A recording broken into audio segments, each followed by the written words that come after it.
Hello everyone नमस्कार অসমীয়া পাকৰৰ অন্য এটা ৰেচিপি ভিডিঅ'লৈ আপোনালোক সকলোকে পুনৰবাৰ আদৰণি জনাইছোঁ। আজি আপোনালোকৰ মাজলৈ ভাপত দিয়া পিঠা বা কেকৰ এটা ৰেচিপি আগবঢ়ালোঁ। একেবাৰে সহজ আৰু কম সময়তে বনাব পৰা এটা ৰেচিপি। আশা কৰোঁ আপোনালোকে ৰেচিপিটো চাই ভাল পাব। তেতিয়াহ'লে আহকচোন দেৰি নকৰি আজি ভিডিঅ'টো আৰম্ভ কৰোঁ। প্ৰথমতে কেৰাহীখন গেছত গৰম হ'বলৈ দি 3 কাপ ভাত খোৱা চাউলৰ পিঠাগুড়ি লৈ লৈছোঁ। পিঠাগুড়িখিনি মই কেঁচা পিঠাগুড়ি লৈ লৈছোঁ। আপোনালোকে শুকান পিঠাগুড়ি লৈ ল'ব পাৰে। মাত্ৰ পিঠাগুড়িখিনি বেছি আঠা থকা চাউলৰ পিঠাগুড়ি হ'ব নালাগে।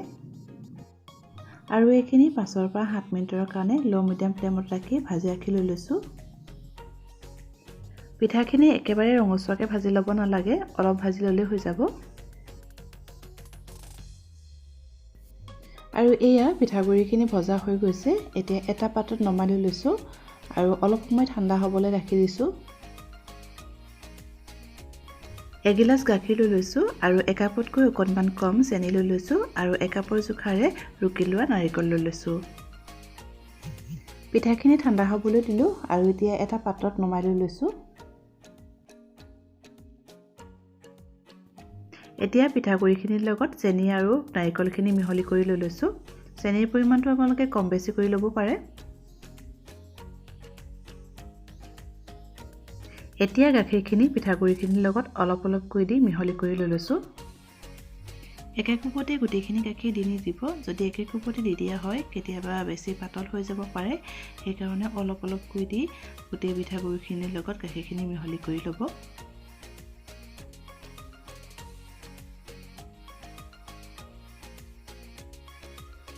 পিঠাখিনিৰ লগত গাখীৰখিনি মিহলি কৰা হৈ গৈছে। এগিলাচৰ গাখীৰ গোটেইখিনিৰ প্ৰয়োজন নহ'লে অলপ থাকি গ'ল। মিশ্ৰণখিনি বেছি ডাঠ বা বেছি পাতল হ'বও নালাগে, এই ধৰণৰ হ'লেই হৈ যাব। আৰু এতিয়া মিশ্ৰণখিনি 10 মিনিটৰ কাৰণে ৰেষ্ট কৰিব দিম। পিঠাটো বনাবৰ কাৰণে এটা টিফিন বাতি লৈ লৈছোঁ আৰু বাতিটোত অলপমান ৰিফাইন তেল দি এডাল ব্ৰাছৰ সহায়ত চাৰিওফালে তেলখিনি লগাই লৈ লৈছোঁ। মিশ্ৰণখিনি 10 মিনিট ৰেষ্ট কৰিব দিয়াৰ পিছত এতিয়া আকৌ ভাল ধৰণে গোটেইখিনি মিহলাই লৈ লৈছোঁ।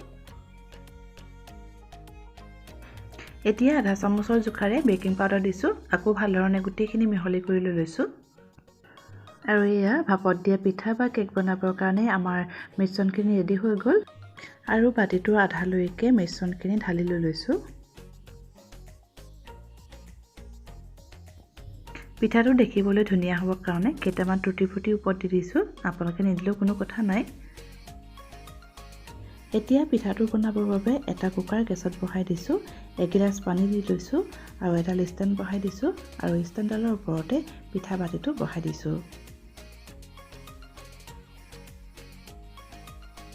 বাতিটোৰ ঢাকনখনো লগাই দিছোঁ আৰু কুকাৰৰ ঢাকনখন মাৰি গেছটো মিডিয়াম ফ্লেমত ৰাখি 6-7টামান চিটি মাৰিবৰ কাৰণে ৰাখি দিছোঁ।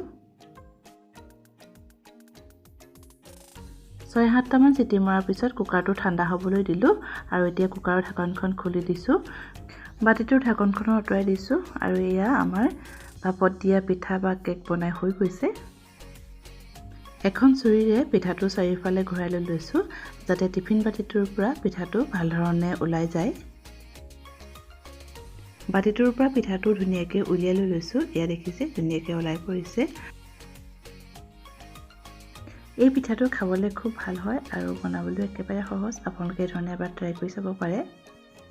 আৰু শেষত মোৰ এই ভিডিঅ'টো যদিহে চাই ভাল পাইছে তেতিয়াহ'লে লাইক কমেণ্ট আৰু শ্বেয়াৰ কৰিব। আৰু যিসকলে মোৰ চেনেলত নতুন তেওঁলোকে প্লিজ মোৰ চেনেলটো ছাবস্ক্ৰাইব কৰি দিব। শেষলৈকে মোৰ এই ভিডিঅ'টো চোৱাৰ কাৰণে বহুত বহুত ধন্যবাদ।